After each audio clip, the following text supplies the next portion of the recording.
Rain poured from the dark sky, falling hard on the metal streets of Helion City. The wind was cold. The buildings were tall and shining, full of humans and rich aliens, but down on the dirty sidewalk sat a poor alien girl, shaking in the storm. Her name was Sira. Sira had purple skin, glowing blue eyes, and long white hair that was now soaked and dirty. Her clothes were torn.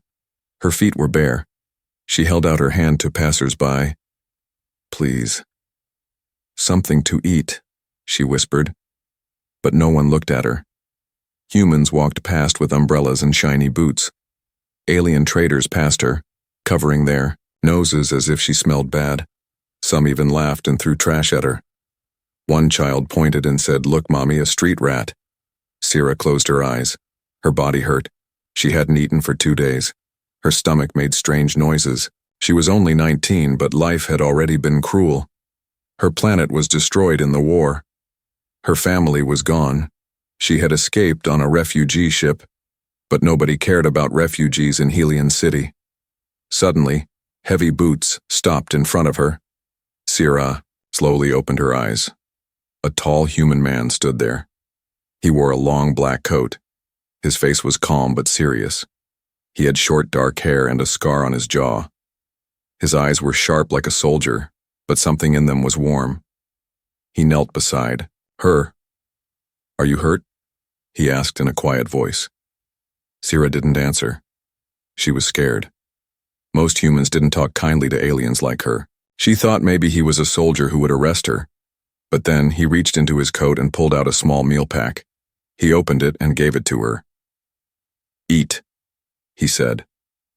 Sira stared at the warm food. She hesitated. Was this a trick?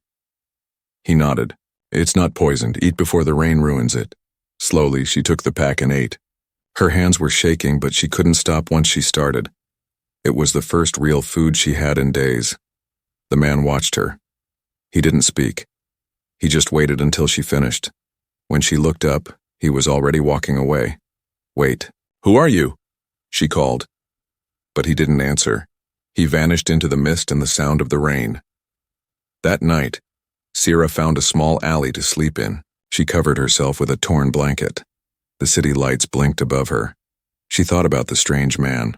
Why did he help her? What did he want? No one gave anything for free here.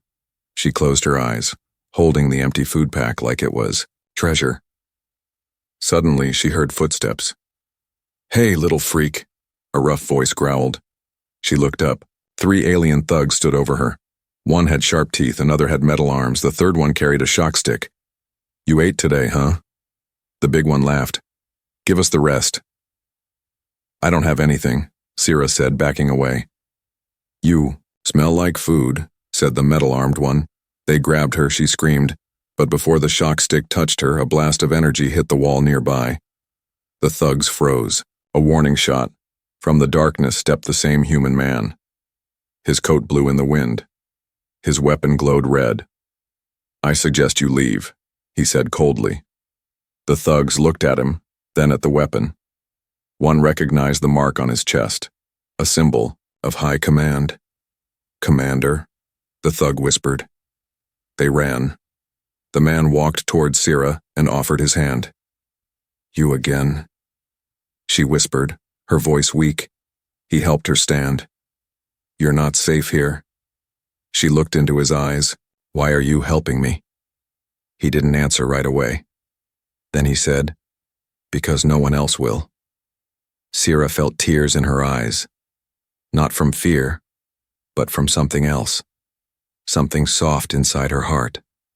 She had lived like trash for so long. She forgot what kindness felt like. "I don't even know your name," she said. He gave a small smile.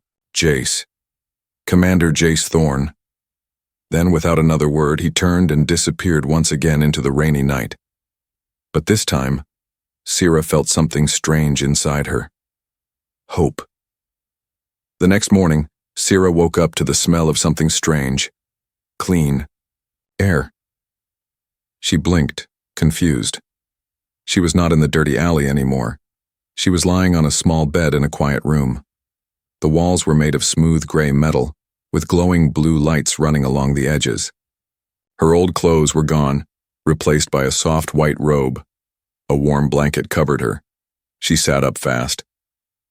Where am I? The door opened. A young alien woman with green skin stepped inside, holding a tray.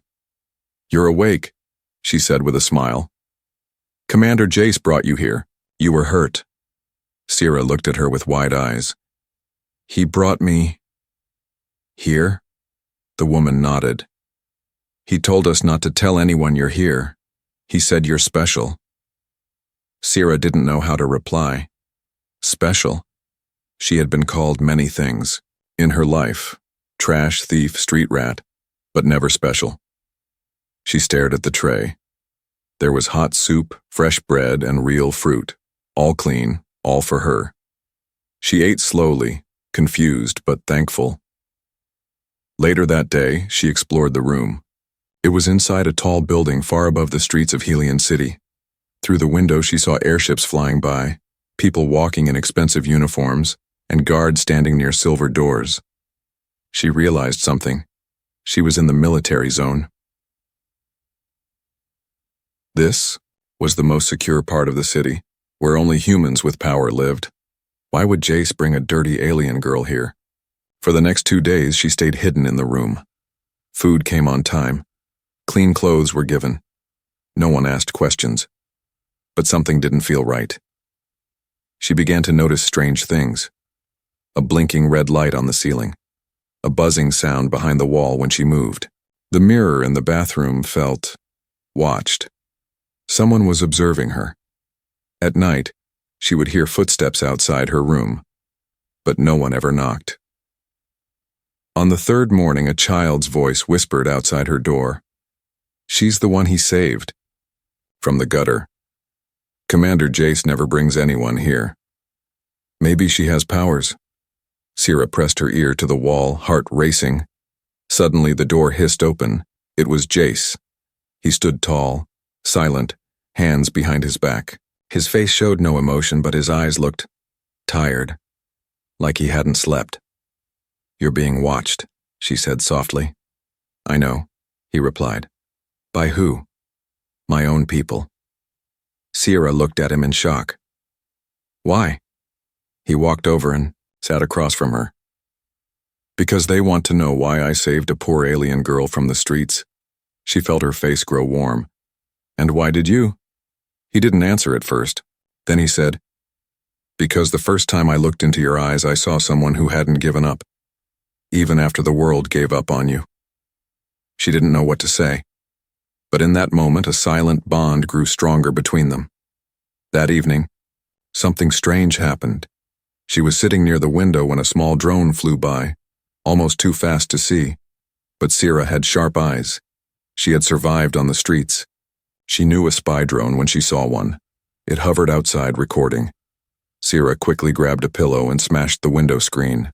The drone dodged and flew away. Seconds later, alarms sounded in the building. Jace rushed in, followed by 2 guards. What happened? Sira pointed. Someone is spying on me, watching both of us. Jace looked at the broken glass, then out at the sky. His face darkened. He turned to his guards. Lock this floor down. No one comes in or out. Yes, Commander. 3 guards left. Jace closed the door and turned to her. I was hoping to protect you quietly, he said. But now they'll ask questions. Dangerous questions. Then let me leave, she said quickly. I don't want to cause trouble for you. He stepped closer. You're not a problem. You're a target now, and I won't let anyone hurt you. Sira felt her heart race. His words were sharp, real, full of something more than kindness now. She whispered, Why are you really doing this? He paused, looking out the window. Then he said in a deep voice, Because I see a storm coming. A storm between humans and aliens. And I believe you might be the key to changing everything. For the first time in her life, Sira was not looking up at power. She was walking into it. Jace's private armored vehicle stopped in front of the Helion Command Tower, the tallest structure in the capital. The sky above was full of patrol. drones and security hover ships. Soldiers stood on every level of the wide staircase leading to the palace-like doors. Their rifles were ready. Their armor gleamed, and yet all of them silently moved aside when Commander Jace stepped out. Sci followed behind him, dressed in simple but clean clothes, her white robe now replaced by a soft gray jumpsuit. Her white hair had been brushed and tied back, but she still felt like a beggar walking through a dream. She whispered to herself, "I don't belong here." Jace glanced at her without turning his head. "You will." Inside, the palace tower was massive. High ceilings, shining marble floors, golden emblems on the walls, glowing banners of human history filled the air like floating paintings. Every step echoed like thunder in the silence. Sci noticed the way people stared at her. Some were confused, some were angry, others afraid. An alien girl walking beside the most powerful human leader on the planet? It wasn't just strange, it was unacceptable. One woman in an elegant military uniform stepped forward. Her face was sharp, her voice colder than steel. "Commander, you're bringing a street alien into Central Command?" Jace stopped. "Her name is Sci, and she is under my protection." The woman raised an eyebrow. "Protection? From what? Hunger?" Sci didn't say a word, but her eyes locked with the woman's. Calm, steady. Jace's voice became firm. "If anyone here touches her, insults her, or threatens her, they answer to me. Understood?" The woman backed away without a word.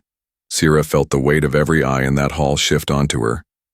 Jace guided her to a private chamber, a place unlike anything she had seen. It looked like a blend of beauty and power. There were ancient books on glowing shelves, a table made of dark crystal, a small garden growing alien flowers in the corner. "This is where I live," Jace said, "and now so will you." Sci was frozen. "Why me?" she asked again. Jace poured a glass of water, handed it to her, and sat across from her. "Because the people up there," he pointed to the higher levels, "make decisions for millions.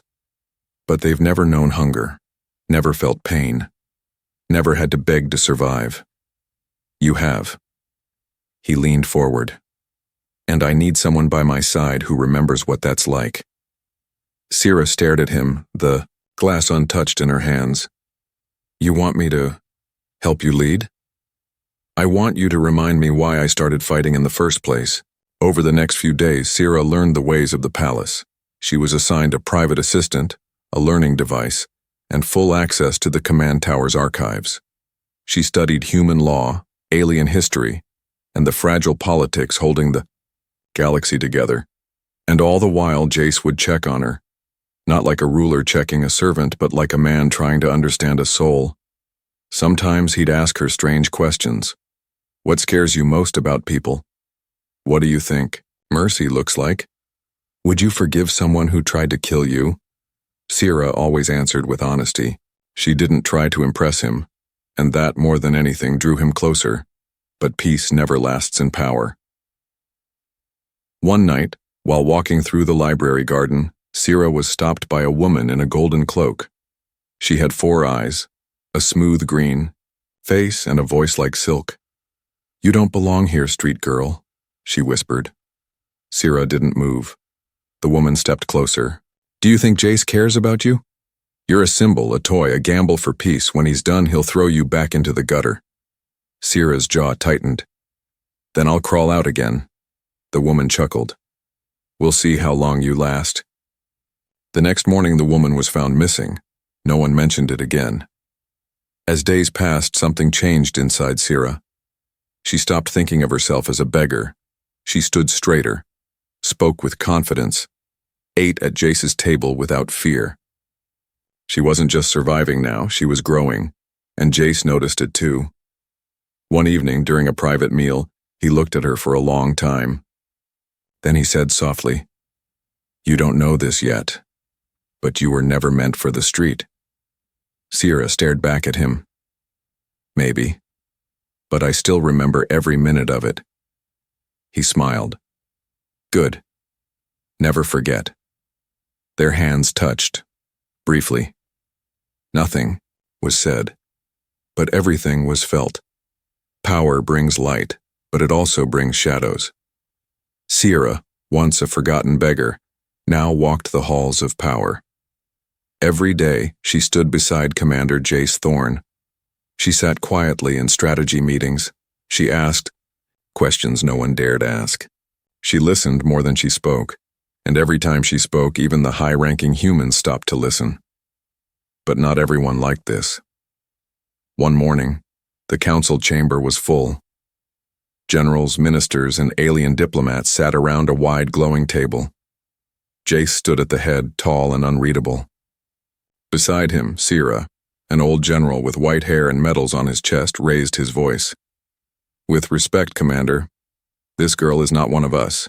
She has no military training, no diplomatic experience. Why is she here? Sierra remained calm. Jace looked around the table.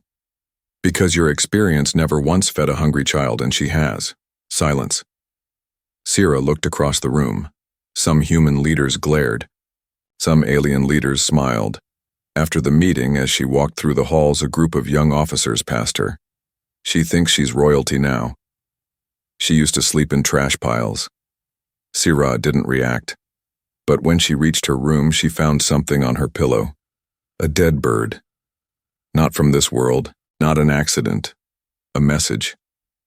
That night, Jace returned late. He saw the bird. He saw her quiet anger. Tell me who did it, he said. Sierra shook her head. If I run to you every time I'm threatened, they'll never respect me. Jace stepped close. I don't care if they respect you, I care if they hurt you. For a long moment he looked at her, then touched her face gently. They don't see what I see.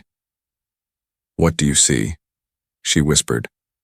He said softly, fire and heart. 2 days later, the palace hosted the Treaty Gala, a massive event to promote peace between human and alien worlds.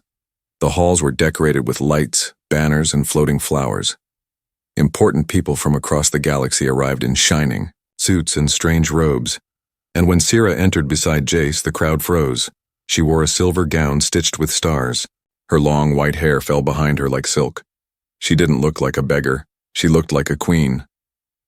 Jace offered his arm. She took it. All eyes followed them. They danced, slowly, quietly, as if the world didn't exist. A human diplomat whispered, "He's showing her off." An alien merchant smiled. "No, he's showing us that she belongs." Later, while walking the garden balcony, Sierra was alone for a moment. Then a man stepped out of the shadows. He wore a mask. His voice was deep. "This is your last warning." Sierra didn't flinch.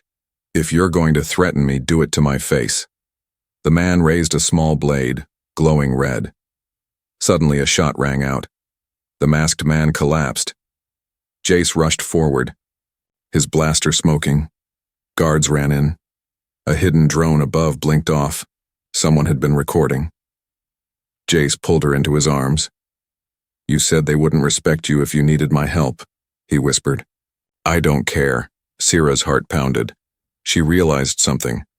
This man wasn't protecting her because she was weak. He was protecting her because he loved her. That night, as the stars turned above the palace, Sierra sat beside Jace in his private room. She spoke first. "I was never taught how to love." He looked at her. "Then I'll be patient. I'll show you." And for the first time, she didn't feel like a stranger in someone else's world. She felt like she was exactly where she was meant to be. 1,000 flags waved in the wind. The Festival of Unity, held once every 10 years, was beginning. It was the biggest celebration in the Allied systems, meant to show peace between humans and aliens. On the surface, it was joy and music. Deep down, it was politics in disguise. And this year, something unexpected was about to steal the galaxy's attention. Sierra stood behind a curtain high above the grand stage in Helion Square. Below her, millions gathered. Alien horns played across the sky. Fireworks exploded in color. Cameras hovered everywhere. Her silver dress shimmered under the stage lights. She took a deep breath. The last time she was in a crowd like this, she was begging in the mud. Now, she was center stage. Inside the control room, officers whispered, "She's really going through with it? He's insane to present her like this." But Jace Thorne, commander of Helion forces, stood tall beside her, unbothered. He looked at her, calm and sure. "You still have time to change your mind," he said. She shook her head. "I've already changed everything else. Let's finish what we started." He smiled. Then the doors opened and they stepped out. The crowd fell into silence. Even the wind paused. Sira walked beside Jace to the center of the stage. Lights focused on them. The galaxy watched. Some held their breath. Others held their hate. Then Jace raised his hand. "I stand before you today," he said, voice echoing, "not just as a commander, but as a man who made a mistake." People blinked, confused. "I judged the poor. I ignored the cries of the helpless. I thought strength meant power. But she," he looked at Sira, "reminded me that true strength comes from surviving pain and still choosing compassion." Gasps filled the air. He reached into his coat and pulled out a crystal ring. "I don't want peace that's only words. I want peace that lives in homes and hearts." He turned toward her. "Sira of the streets, will you stand with me? Not as a guest, but as a partner? As my equal? As my wife?" The entire plaza fell into stillness. Then she took the ring and said, "I already do." The square exploded with noise. Cheers, screams, some in celebration, some in fury. But deep below the stage, inside a service tunnel, a small red light blinked. A man in a black cloak spoke into a hidden device, Phase 1 complete. "Detonate at signal." His orders were clear. "If Jace dares to announce marriage to an alien beggar, end the festival." Back above, Sira held Jace's hand as they waved to the crowd. Behind them, high officials began stepping forward to congratulate, or confront, them. Suddenly, her eyes caught something. A small child wandered toward the edge of the stage, too close to the stairs. No guards noticed. But Sira's instincts, sharpened from a life of surviving danger, saw something else.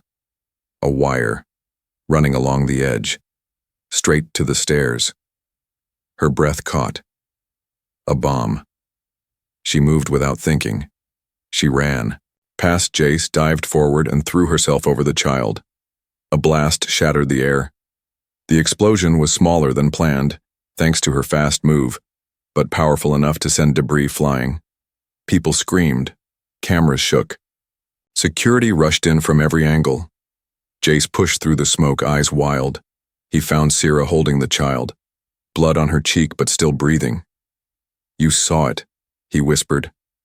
"I felt it," she said. He lifted her gently. Around them, sirens rang and the sky turned red with alert. But the image that spread across every screen in the galaxy was not of fear. It was of a poor alien woman shielding a human child with her body. By nightfall, the news had changed. Alien woman saves human child at Unity Festival. Commander Jace's fiancé protects the future. From beggar to hero of peace. Sira lay in a medbed, quiet, tired. Jace sat beside her, holding her hand. "Still think you don't belong here?" he asked. She smiled faintly. "Maybe I never did. But now, I think I belong with you." He leaned down, pressed his forehead to hers. No more hiding. No more pretending. Outside, the people were no longer whispering. They were watching. Waiting, because the girl they once ignored had just become the heart of a new future. Pain moved through Sira's body like fire. She blinked slowly as the lights above her shifted. White walls, medical tubes, a soft humming in the background. She wasn't dead. Not yet. As her vision cleared, she saw Jace sitting beside her bed. His usually sharp face looked tired. His hand gently held hers, unmoving, as if he had been there for hours. "You're awake," he said softly. Sira gave a faint smile. "Did we win?" He chuckled. "Just a little. You saved a child, stopped a disaster, and silenced half my enemies in one move. Yes, you won." By morning, the entire galaxy was talking about her. Screens on every planet showed her image, arms wrapped around a human child, shielding him from a deadly blast. Reporters called her brave. Survivors called her a savior. Enemies called her dangerous, and Jace? He didn't correct them. He gave one statement only. "This woman is not just my partner, she is the future. Not because she's strong, but because she knows what suffering feels like, and she still chose to save someone else." But behind the praise, dark meetings were being held. In silent rooms, the Council of Purity, a secret group of powerful humans, argued among themselves. "She's alien trash. She's winning hearts. That's more dangerous than any weapon. She must disappear." Back at the palace, Sira was healing fast. She wore a soft dress now, walked slowly through the balcony garden, and watched the people below. Crowds gathered every day. Some brought gifts, others brought flowers. A few even bowed. A young girl with golden eyes shouted up from the street, "We love you, Sira." Sira smiled and waved, heart pounding. The people had chosen her. Inside the main chamber, Jace stood before a screen, reading new reports. One advisor said, "You're turning the government into a love story." Another warned, "The old families will not forgive this." Jace looked over his shoulder. "Let them try." That night, Jace invited Sira to a private dinner with 5 alien ambassadors, old, sharp-minded, cautious. They had never trusted humans, especially not human soldiers. But tonight something shifted. "You were raised in the dirt," one said. "Yet you now walk among stars. How did you not turn bitter?" Sira answered honestly, "Because hate never fed me. Kindness did." There was silence. Then the oldest ambassador stood up and said, "We would like to support your future marriage and begin trade talks again." It was a victory no human diplomat had managed in 10 years, but peace is never welcomed by all. Late, one night, a royal guard named Merix, secret member of the Council of Purity, slipped into the palace's lower levels. He wasn't here to steal or spy. He was here to end her. As he reached her private quarters, blade in hand, he heard a soft click. Jace stepped from the shadows, weapon raised. "I knew you'd come," Merix sneered. "She's turning your people soft. She's making them stronger. But she's not us." "No," Jace said coldly. "She's better." The sound of the blaster echoed once, and Merix dropped. Guards rushed in. The investigation was public. And the people? They stood behind Jace and Sira.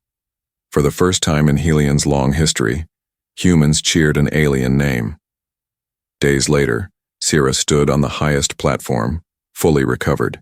She wore no crown, but the people didn't need one to see what she was becoming. Jace stood beside her, silent but proud. When a reporter asked, "What do you plan to do next, Lady Sira?" she replied, "I plan to change the kind of stories our children hear. I was told I was worthless. I was told I had no future, but here I stand. So if I can rise, anyone can. And I'll fight to make sure they get the chance." From the palace windows, the stars looked closer than ever before, but even brighter than the stars was the fire of a once-forgotten girl who refused to stay. Broken, the sky over Helion City turned golden as the twin suns began to set. A calm breeze moved across the marble towers and glinted off the shining glass of the Unity Plaza. It was a strange quiet, the kind that came before something unforgettable.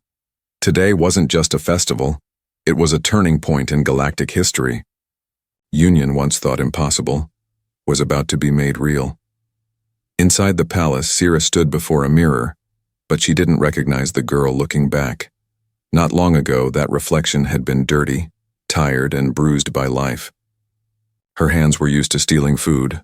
Her eyes always looked down, her shoulders always bent as if ready for pain. Now, she stood tall. The gown she wore was white with silver threads, shaped like stars across the fabric. Her once wild hair was soft and flowing like silk in moonlight. Around her neck was a simple crystal pendant, a gift from Jace. It didn't shine the brightest, but it meant everything. It was the first thing anyone had ever given her. With love, she took a breath.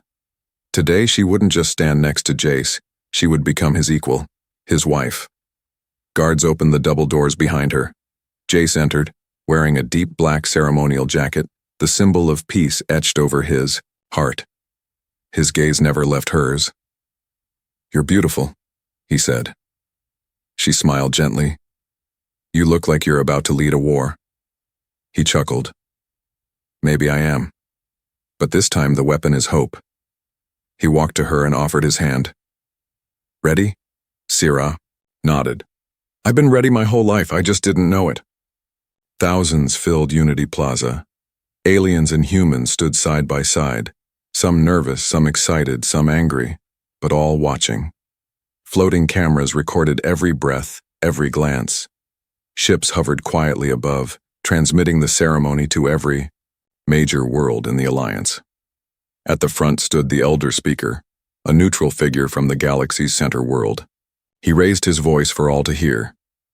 "We are gathered not just to witness a joining of hearts, but the joining of two worlds, two histories, and perhaps two futures."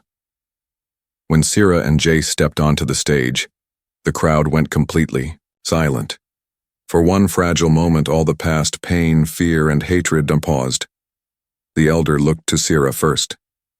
"You were once a nameless beggar in the shadows. What gives you the strength to stand here?"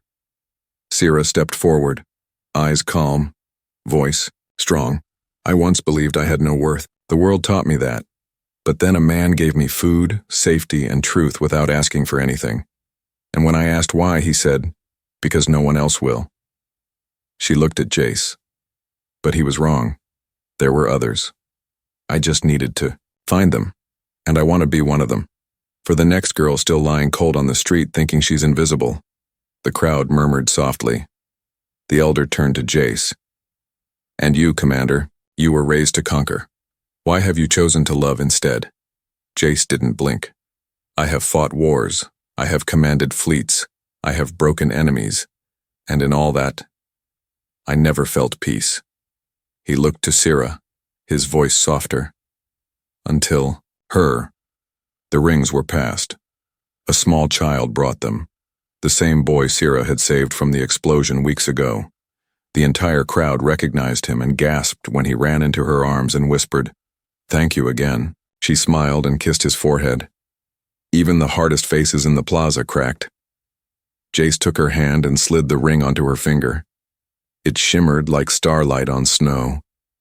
She did the same. And then the Elder said the words that would echo across history.